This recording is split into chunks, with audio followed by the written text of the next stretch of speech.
access the microphone from the bathroom?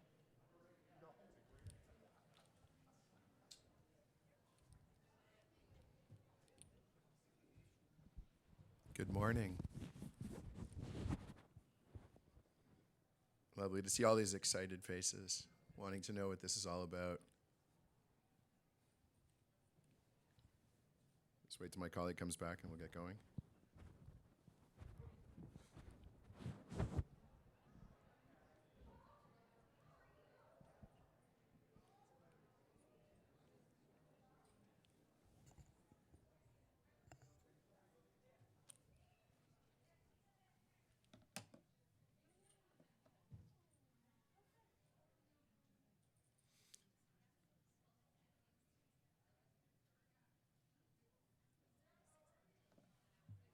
I think we're on time. Should we close those doors at the back? Oh, more. I guess more coming in. Okay.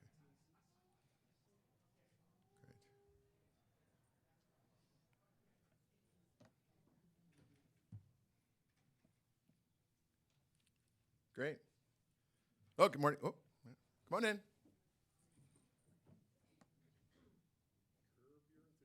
Lots of seats up front.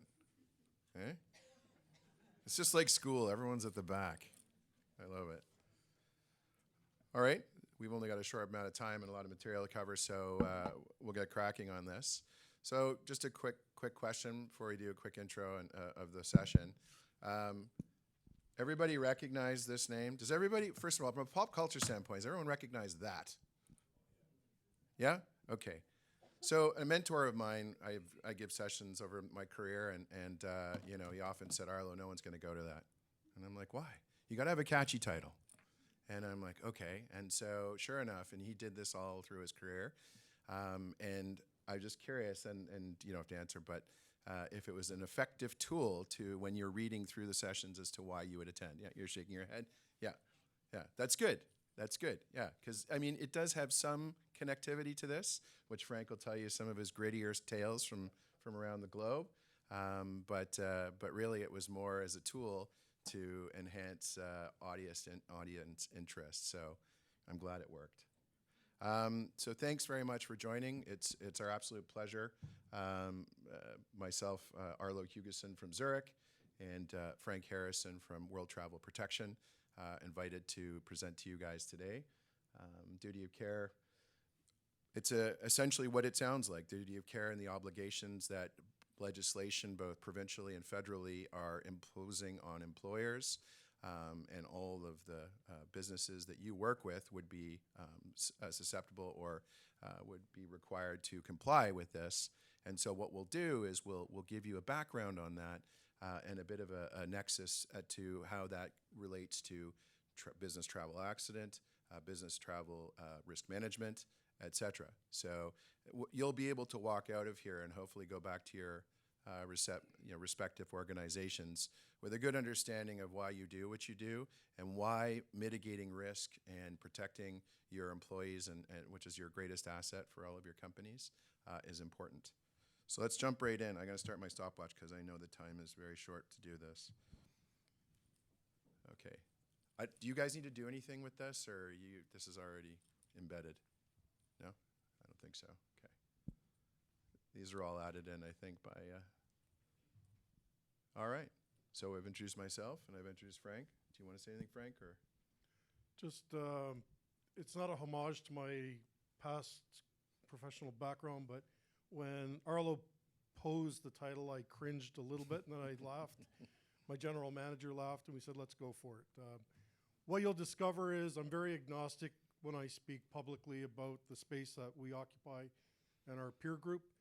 And what I will give today is a checklist so that the suppliers and the buyers in the room, especially the buyers, when you're out looking for services, there's a little guide there that help you build an RFQ, RFI, to ask those right questions. Because what you'll find in our industry is we are all similar across the top, and it comes down to what your needs of your organization are to find out what our DNA is across our different businesses and find out who's the best fit for you. Arlo? Thank you. All right. Let's get rolling. And what we'll try and do is fit this into 40 minutes and give at least 5-10 minutes of questions at the end. Apparently, you can spill a little bit over before the 11 o'clock, so yeah. Okay, so what we're trying to look at here is sort of look overall the status of world travel. What I've told you and what I'll focus on, so we'll split this presentation up, is I'll look at sort of the duty care legislations, both on the federal and provincial side, and the implications that has and the nexus to business travel. And then Frank will do the second half of the presentation and go more through sort of the TRM, travel risk management side, and applications of same for that. Okay, so security business risks related to global business are becoming more unpredictable. No more than today. What we've seen in Ukraine, in Israel, or any of the floods that have gone on, UAE, like when does UAE flood? Like I've never heard of that. All of these are global travel risks that apply to any of your organizations where people are traveling abroad. And it's become unpredictable. You just don't know when or where.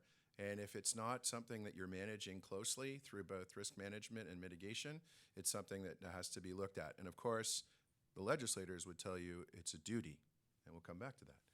Workplace violence laws in Canada are expanding and placing a greater onus on global business for organizations to protect their greatest asset, which is their employees. Inadequate protection of business travelers exposes them not only to legal liability, but CSR risks, including harm to reputation. I focus on that a lot because, as you can see, we live in an age where social media can impact the success of a business more dramatically than anything else. Even though the fines, the penalties, and everything else that would impact your organization from being negligent, the truth is it's getting a bad rep through social media or the Globe and Mail or any of those things.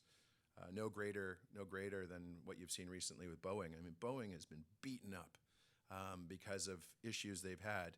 And I'm not sure if they would have had such a negative impact on their shares, on their value and all that, had we not been in an age where we have such quick access to media.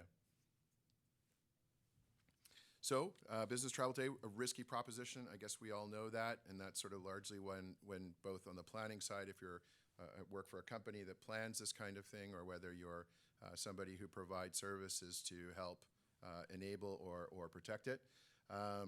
Everything that seems to be normal is not. Violence is occurring all across the globe, whether it's civil unrest or unusual behaviors in very jurisdictions for travelers. I was reading about people going to Brazil, and now the whole thing is to drug them, have them sort of lose their mind, empty their bank accounts, that type of thing. And you just no protecting from that unless you're aware. And part of travel risk management will come to as awareness. Instability within previously stable countries, what we've seen in Israel and Ukraine. I mean, us as an insurer, we would have insured all businesses traveling there a few years ago. Now it is a very difficult ask, and it requires significant amount of underwriting, and it's not even certain that we could insure certain organizations for their activities in those countries today. So as you can see, things change. Also on the side of weather incidents, any of those kind of things, those are completely unpredictable. And again, how do you deal with that? Violence against unsuspecting travelers, wrong place, wrong time.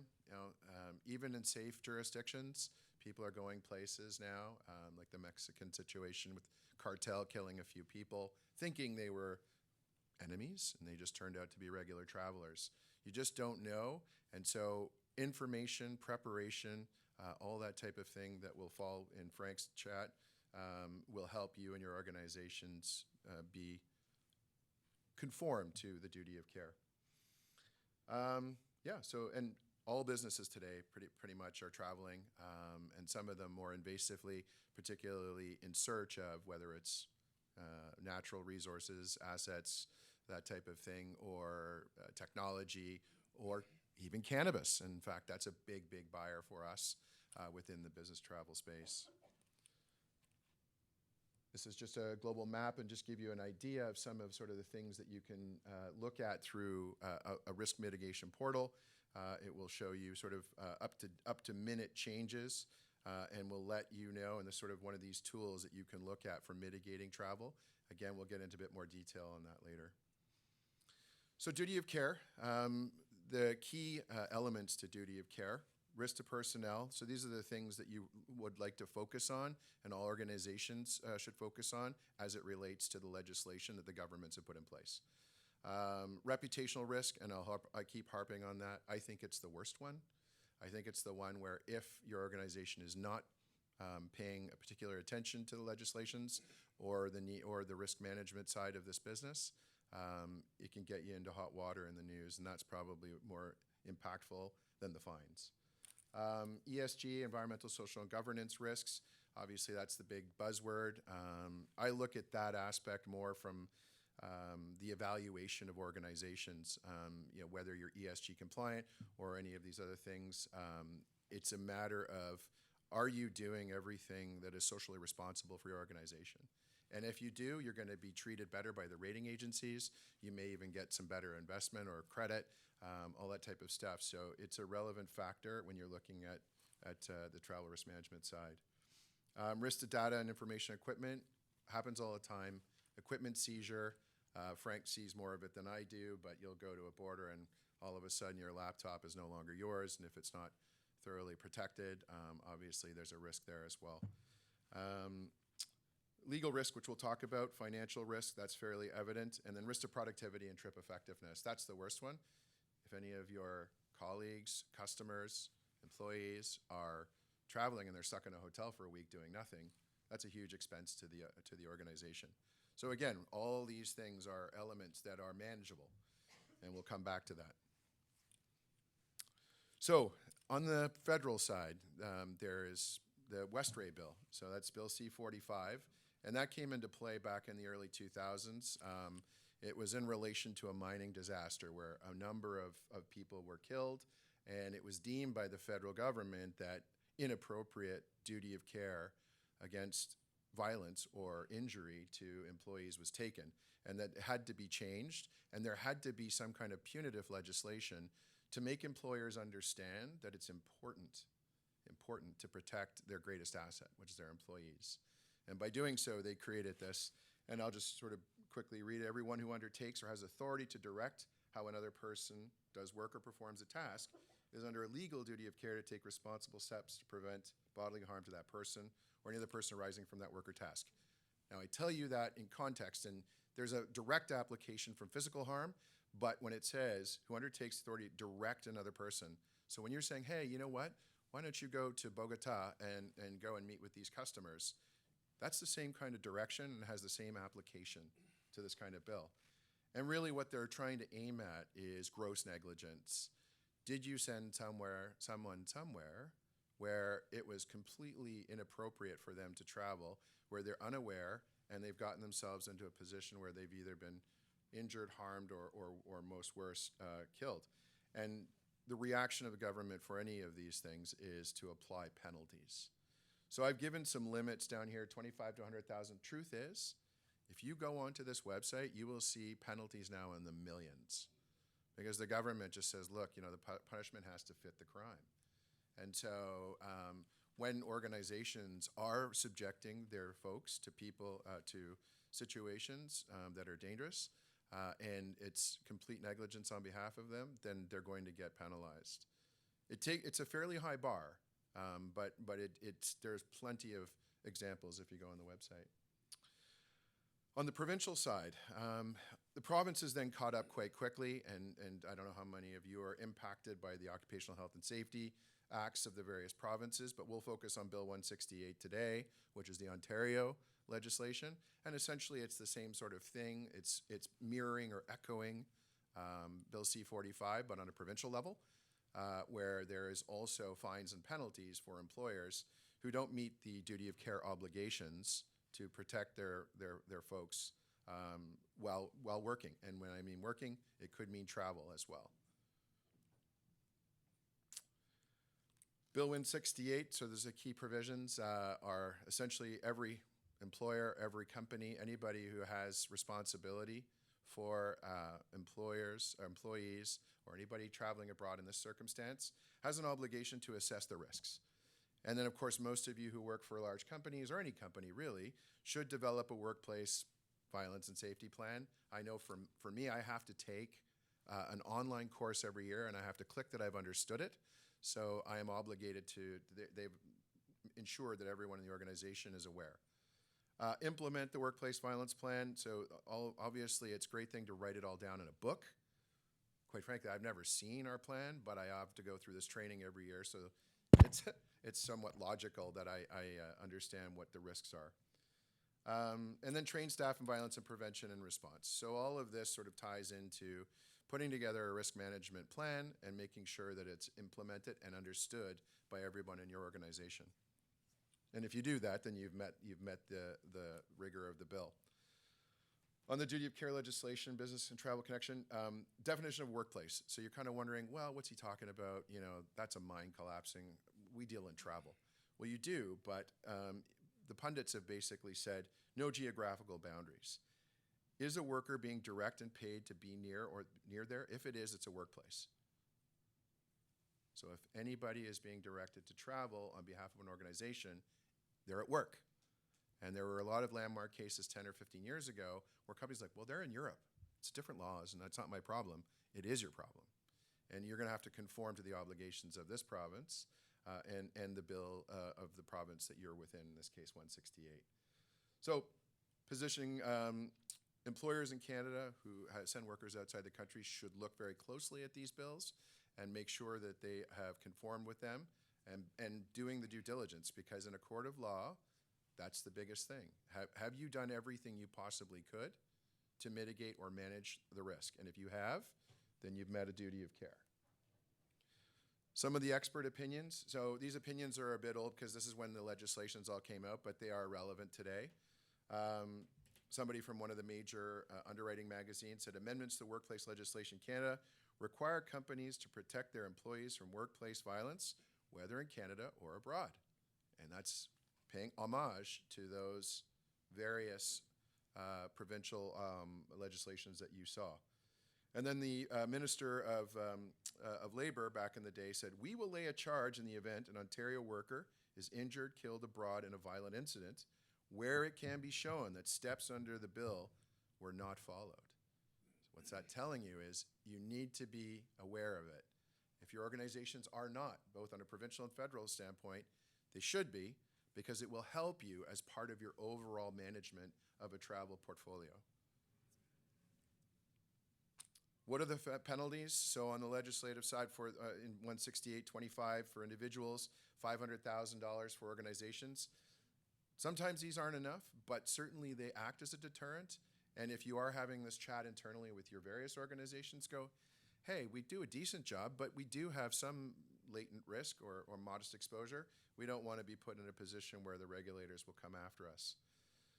Legal liability going more towards the criminal side. Bill C-45, any of those things can happen. Breaching duty of care, there was a big case out in Calgary a number of years ago. It was one of the big security companies, and he got stabbed, and it was deemed that there weren't the proper protections, and it fell under this bill, and they were fined. So I know it's not really relatable to travel, but just want to give you an example. Harm your reputation comes up again. So if at the very least folks aren't too interested in the dryness of federal and provincial legislation, just say you don't want to be on the front page of the Globe and Mail when you haven't taken the proper precautions to protect those that travel for your organization. So, duty of care, punitive legislation examples. So this is something that I took out of one of the Occupational Health and Safety Acts. I'll just jump to the bottom because this is the point that matters. A penalty must not be imposed, not. Okay? If the employer establishes an exercise due diligence. So what is that saying? That's saying, did you do everything you could? Did you understand all the risks? And did you apply all the risk management and mitigation tools to protect those that you represent? And if you've done that, then there's no concerns. And that's what this is all about, and how it ties into the mitigation tools that Frank will talk about. This is a, how am I doing for time, Frank? Okay, good, yeah. This is just a good visual. So when you're looking at the overall legal framework all your organizations face, it isn't just occupational health and safety. It isn't just Bill C-45. You also have human rights, you have tort laws, you have labor laws. All of these pressure points come into the workplace violence sphere. And it's one of those things where it's a seemingly innocuous thing to if you've done it correctly, you generally can make sure that you're insulated and you will perform the duty of care for your organization. And that's the key thing. Make sure that you understand all these things, make sure you have the discussion, and protect your folks. So some of the tie-ins, as you can see here, travel assistance services that will help you mitigate. I don't know how many of you are involved with the protection process. You may only be part of the management process, the travel itself. But if you do tie in, then you can see here what kind of services and expectations will manage the bill's provisions. So just for example, we all travel, we all know, we all have one of these. And when you're traveling somewhere, particularly somewhere potentially unsavory, you should have technology that when you land, it will tell you what's going on, it will tell you the norms, the customs, the weather, and more particularly, if there's a coup or if there's a weather incident, all that kind of thing. And so when it says measures to control and identify the risk, it says real-time travel email alerts. Most of us who are traveling on behalf of major organizations should have that protection. That's just an example.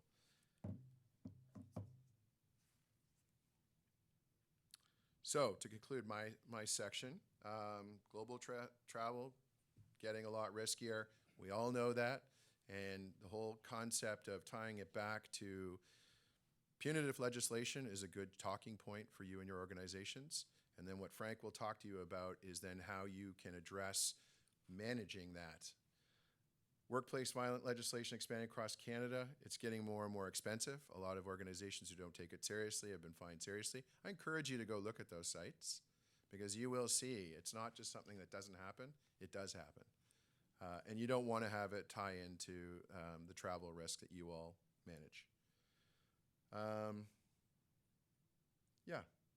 So utilize risk management solutions, assistance tools, and insurance offerings to stakeholders to support their due diligence efforts and monitor and address duty of care for the business traveler programs that you represent. So that ties it up in a nice bow. That gives you an idea of what's driving the need for the risk management side. And then Frank will get into that next. Want to take over? Here you go. Oh, look at that. Spot on. It's like you worked it out. Yep. Okay, we're going to go into a lot of things. These slides will be available after on the app, so I'm not going to beat them to death. Get right into it. Duty of care. A lot of information there. Comes down to it as an organization. If you understand that you have a risk, you've identified a risk, and you've put a mitigation, a control in place to manage that risk, you've addressed your duty of care. And if you're an organization and you're worried about duty of care, frame it through foreseeability. If you see it, you own it, you control it, you've done your job. You can stand up in a court of law, put your hand on a book, put your hand on your chest, and know that you've done your job. And I live by a saying, it's called everyone home safely every day. Learned that in the mining space, and I take it to heart because I've worked on a lot of jobs where people didn't go home. So in the business we're in, who here is in the hotel and hospitality business? Aviation? People travel? Who's a buyer? Who's a supplier? You know, we all have, and I don't want to use the term duty of care, but we all have a responsibility to somebody to help them ensure the safety of their people. And when we're talking to our people, our customers, our clients, and their travelers, the people that are at their destinations, it's helping them to understand the risk that's around those individuals. So foreseeability of risk. If there's one thing you can take away, foreseeability, know it, own it, manage it. So duty of care, big onerous term. There's a lot of implications around it. But if you can look at what you do in travel risk management, and you can address travel risk management through education programs, locating and communicating. What does that really mean? Educating before somebody goes out on a trip, before an organization sends someone out, understanding the risk associated with the destination of where they're going, how to prepare them for customary and customs issues, lifestyle issues, DEI issues, so that before they even go, they understand how to make informed choices. Because in the space we're in, we've got a couple of representatives, different travel risk management companies here. Our goal is to help those travelers to make informed choices on the road when things impact them. And that's the difference between them being a victim and being part of the solution to help them get out of whatever they're involved in. Locate. If you're a business right now, you've got anybody traveling in the world, you need to have a system where you can locate your people at any time during their journey, understand where they are, and understand what's impacting them. When you're out looking for an assistance provider or travel risk management company, that's a question to ask. How can you locate your people and then communicate? I work in a space where a lot of us have the ability that when something happens to be proactive. We're communicating with the traveler on the ground because we see where they are, we see what's impacting them, and we let them know what's going on. We had, during the earthquake in Turkey last year, we had a case manager saw an earthquake alert, saw we had 5 people in that geographic area, reached out to them. We were talking to them before the tremors hit them. They were able to get out of buildings, make their own informed choices. We work with some of our industry peers where we'll see something happening. We let them know. We share information. We don't hold everything into us, we share. And the communication piece, when travelers are out there and they're being impacted, ask your provider how those travelers can communicate back, who they're communicating with, and how you can communicate with them in the field. Because the tools that are out there today that are in this space are incredible, they're amazing, and they give flexibility to those travelers to ask for help when they need help. Because let's face it, if somebody is out traveling and they are experiencing something, it's probably the worst day of their life. And the last thing you need is for them to be trying to figure out how to ask for help. How can they communicate? So, did I go all the way through? Wow. Well, that was fast. All right. Thanks, Earl. Yeah, well, we'll figure it out. So travel risk management, when we talk about travel risk management, there's a lot of words that are there. Bring it right down to the basics. Who are your travelers? Who actually has to travel? Is it C-suite? Is it management? Is it somebody that's just going out to go out and inspect a facility? Someone that's going out to sign a contract? Their destinations. Are they going to somewhere that they've gone historically every trip they've been on? Is it somebody that's returning to travel post-pandemic? You know, are they a seasoned traveler, but now they're rusty? Or is this somebody that's inexperienced? And this is going to be a roller coaster ride for them, depending on where they're going. Because as Arlo alluded to, the world's changed. It's changed dramatically. I like going to San Francisco on a regular basis. I went down last year for 2 events. Changed my perspective of San Francisco. It scared me a little bit because of what's going on in the core of San Francisco. It's not safe anymore. You look at 2 years ago, who here would have thought there had been a war in Ukraine? Not me. 4 million people displaced literally over a month period. Added into that in that Eastern European space, about 7 million displaced persons coming out of the Middle East, North Africa. Now all of a sudden you've got destinations like Prague, in different parts of Czechoslovakia, and other areas in Poland and all throughout Western Europe.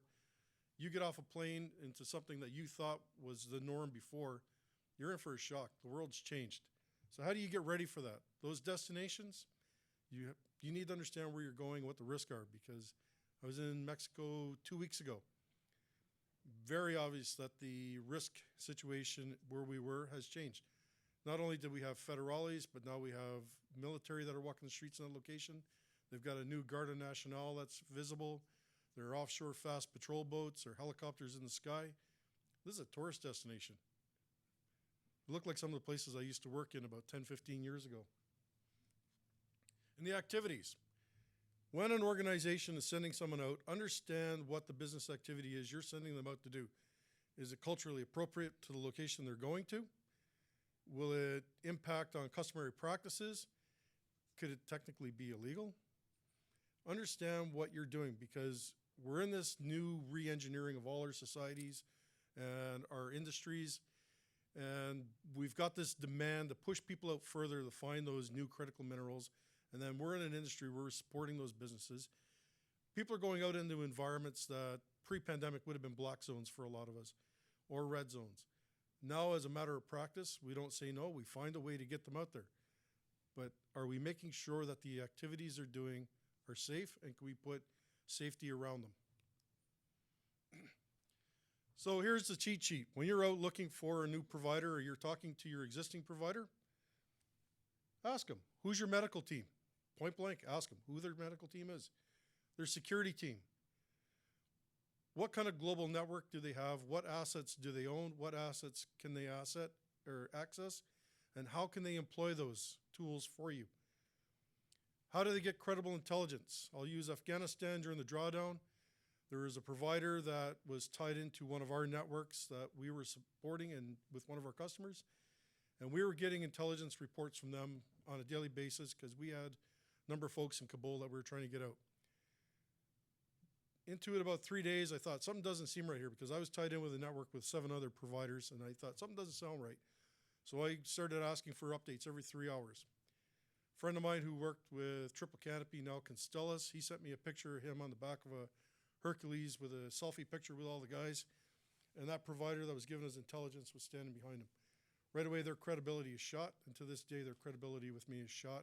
And in our industry, anything they put out in the public forum, I doubt it. Operations procedures. One of the hardest things you as a business can do when you're dealing with an assistance provider or travel risk management is to own your ops procedure. When you're onboarding, don't take something off the shelf that's out of a box and given to you. Understand who your people are, what you do for a business, and get that ops procedure designed around you so that when one of your people calls and asks for help, that provider is speaking your language, using your words, using your systems to help your person who's in a crisis. So pre-travel, go into it really quick. How do you support your organization before you even put travelers out there? Ask your providers, how can they support you to do that? You need to focus on your travelers, and I'll give you an example of how not preparing a traveler goes wrong. Young black female arrived in Saudi Arabia a year and a half ago, arrived at the gate, customs folks asked her for her phone, she opened up the access, right away, LGBTQ dating app on her phone. Saudi Arabia, it's illegal. She also had Tylenol in her pack. Codeine, illegal. Arrested. There was nothing in the pre-travel briefing that said you're going into an environment where DEI can be a problem for you. And it's not don't go, it's just be aware of the risk so you can make your own informed choices of what you're carrying across that border. Because one of the biggest mistakes a lot of people make, any Americans in the room? Canadians? Any other nationalities? We all have this belief that with all the rights and entitlements that we have in our home countries, our passports transport them across borders with us. When you arrive at somebody else's border, that's their country, their laws apply. Your passport is just a means of convenience to get you across that border as a citizen of your home country. There are 72 right now countries in this world where it's illegal to be a homosexual. 6 of them punishable by death to be in a same-sex relationship. Understand the world's changed. So how are you preparing your people before they go out?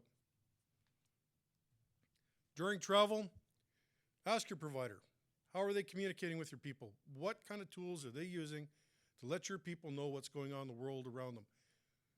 Several years ago, I worked in West Africa, and there was nothing that irritated me more than landing in Charles de Gaulle Airport, getting off a plane, getting halfway through it, and realizing I wasn't going to make my flight because there was a strike.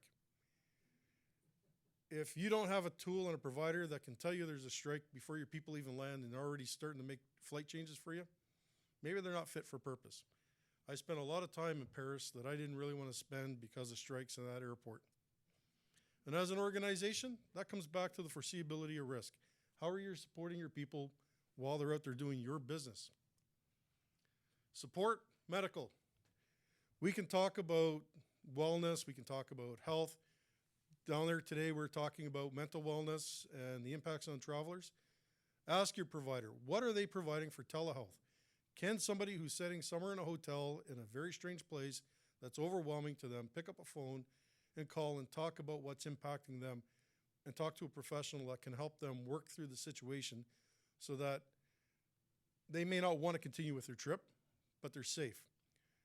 You know, I've worked with people over the last number of years. I've worked in Papua New Guinea for a while, where we would have people come off a plane straight into our safe house and crumble because they realized they were in the equivalent of being in Iraq because of the security that we had and the violence that they were exposed to. I loved working and living in Papua New Guinea, but then again, I enjoyed working and living in Iraq, so I'm a little bit of a twisted fellow. But medical, what can your people access? And when they call in, who are they actually talking to? Are they talking to a case manager and then getting bounced somewhere else in the world? Are they talking to a nurse? Are they talking to an actual doctor who's certified that's on tools? Or are they talking to an administrator? Ask those hard questions of your providers.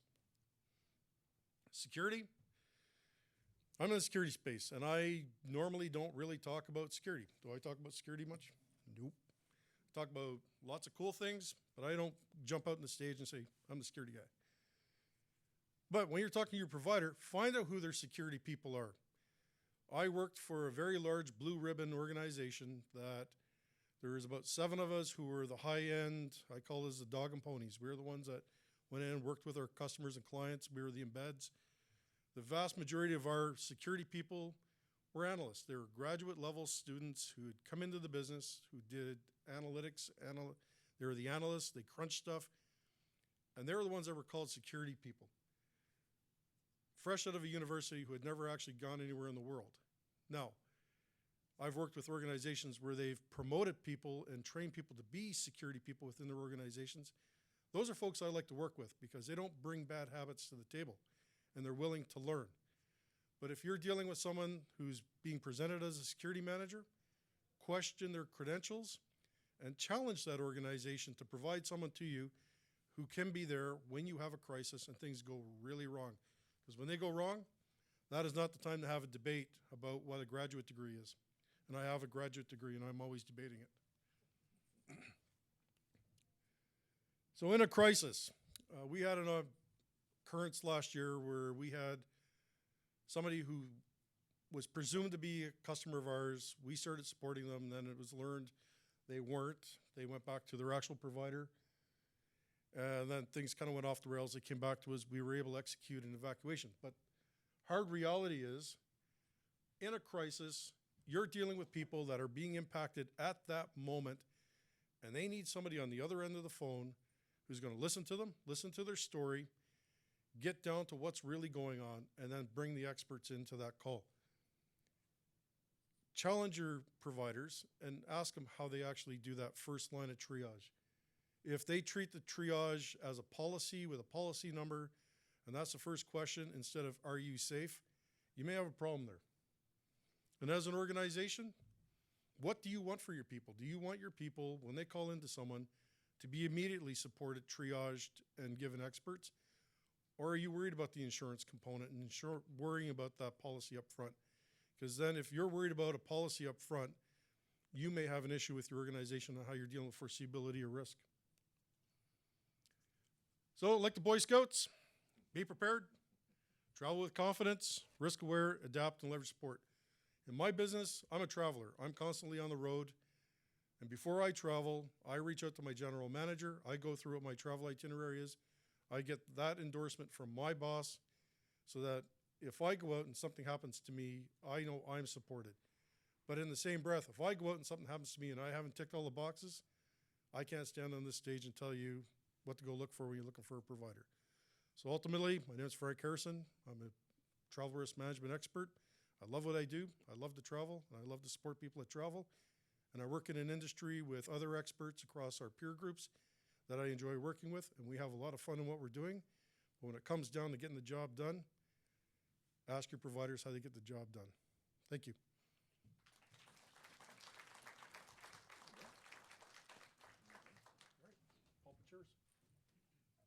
Perfect. I think we left 6 minutes for questions, which was right on spot, maybe 8. So thanks very much, and well done, Frank. See, he's got great stories. If we had more time, stories get even better. And I will tell you, we had a video that we wanted to show, but it had Beer later. Huh? Beer later. Yeah, later. War stories. Yeah. So any questions on either side of that presentation? Yeah.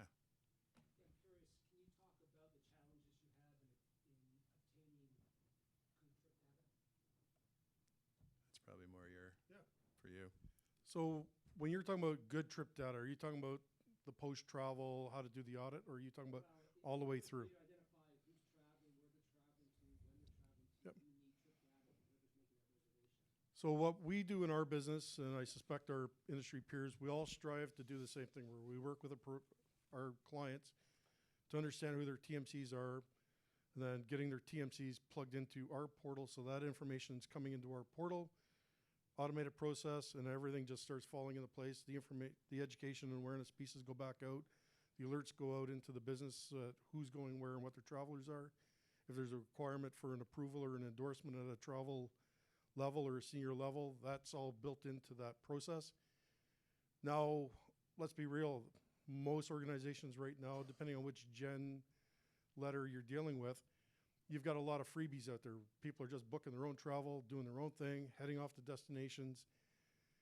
And that comes back to the conversation. Organizations need policies around how they're going to manage it. We work with a very large accommodation share organization that they are trying to deal with it themselves. And one of the things that they've had to do is bring the rigor in that you just can't go out and book your own travel anymore. You got to go through a central clearinghouse. Everything has to come into that desk to get captured. And a lot of it's just coming in as emails. There's a travel manager there, and they have to push it into the system manually. But you need to have that rigor around how you manage people, because otherwise it's a free-for-all. I used to use a little video of herding cats. If anybody ever saw that video about 20 years ago, a bunch of cowboys herding cats across the prairie, that's a travel landscape. Good luck. Did that answer your question? Yeah, It's getting the rigor around the programs, because the pandemic allowed us to move away from a lot of our formal structures, go into this work from home environment, give people a lot more autonomy. Now we got to look at the autonomy. Is it worth the risk? Yeah, and I was just going to add to that you know, I used to try and get all the points I could for my corporate travel, and I got a lot of trouble, and I thought, oh, they're just being, you know, picky. But the truth is embedding that information through our central system on an enterprise level. And then I realized now it's actually what I thought was actually a buying platform is really truly a risk management platform as well, because they do send me notices and alerts because they're now aware. And mostly it's weather, honestly. I went to Edmonton. You're coming into a big snowstorm. Yay, all right, great. But, you know, that's how our company actually enumerates where we are. And that's how they can then plug that data into our assistance provision company. Yeah. And then there's a question back here, and I'm going to make a comment about sustainability. Yes.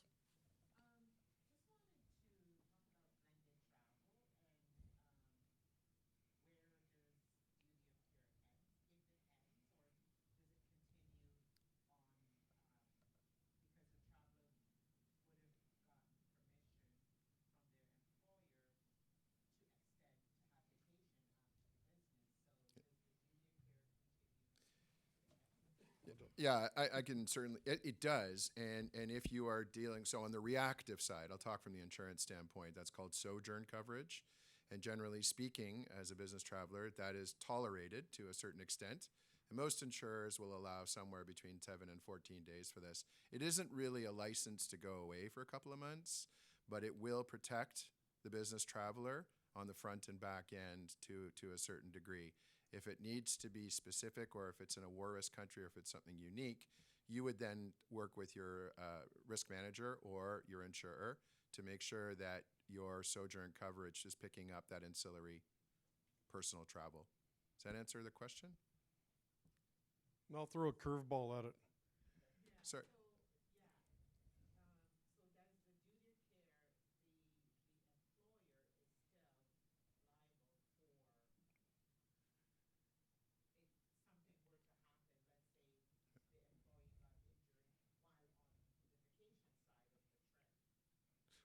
That's yeah. Well, I mean, like the implication is the employer is taking up that risk by protecting the employee through this coverage. Yeah. Now, there's employees out there now. So I'm going to give you 3 scenarios. There's a mining company here in Toronto. They allow their employees to tack on 7 days of personal if they're doing charity work near their mine operations, wherever they are in the world. They cover that. That's 7 days. That's under the sojourn. There's other companies that they accept that bleisure happens and that people are going to tack in days in there. They demand to see personal insurance coverage for that personal time. There's other companies where I did it. We work for Zurich. During the height of the pandemic, first lockdown, I just come back from Portugal. I'm sitting in Liberty Village. It's like, why am I sitting in Liberty Village? I jumped on a plane, went back to Portugal. But right before I went, I had my contract to put a little thing there, working digital nomad. I was the first one in our country that blew that up, and they're still trying to deal with it. And I'll tell you what, it opens up a whole door for taxes, liability, insurance, medical. Yeah, I blew it up. I had fun doing it.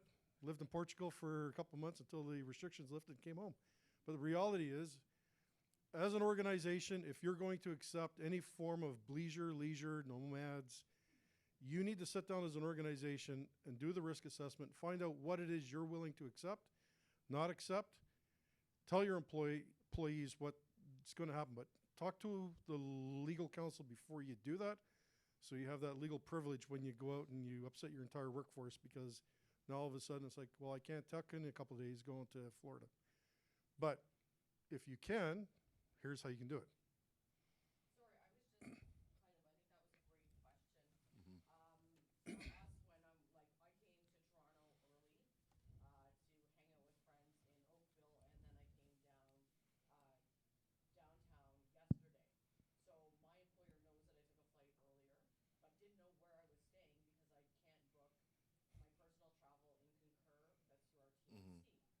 That's through our TMC. So with regards to the duty of care, my employer did not know where I was for those 3 days while I was still traveling. So I went to Niagara Falls. I fell and almost like died off the falls. So that's still my employer's responsibility, even though they had no clue where I was.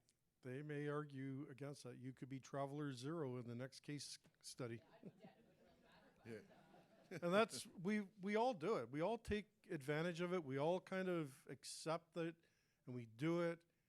And it's not until it breaks or something gets broken or somebody gets broken, and then it's, the investigation occurs, and it's like, well, actually, you went outside the travel policy. see, and that's where, so I just revamped our travel policy. Should we be adding, looking at like a clause about leisure Yep. travel Yes, and add to it? absolutely. Whatever's in your travel approval process, Okay. if you're thinking about it in this room, get it in there and get it authorized and make it part of your travel approval process. But then try to figure out where they're staying, and you have to, No, just accept that they're going to do something outside of the travel program. It's just the acceptance that they're going to do something outside of it, and whether they're covered or not covered. Like, I drive our business development team nuts. They got me flying all over the world. I come right in to do the event, and I'm right out. Yeah, and I would say, going back to the legislative aspect from a risk management standpoint, I mentioned, every company should have, a workplace violence work plan. And really, if it's not addressed, your situation, it should be. And my guess is, to some extent, it will probably say something to the degree where, should an employee go off on their own outside the scope of what they're doing, they may not be under the responsibility of the organization. They might be, but it's up to your organization to. I think our benefit Yep. as part of being an employee of that is travel insurance for personal travel. So Yep. Yep. All right, here's the last gem takeaway. If in your business you are involved in ESG and you're doing sustainability scope 1, 2, 3 emissions, when you're out talking to providers, ask what their emissions are. If their scope 3 are low enough that you can add them to your scope emissions and lower your overall ESG score, you might want to be talking to that provider. That's a gem. Thank you. Thank you, everyone. Thanks for coming.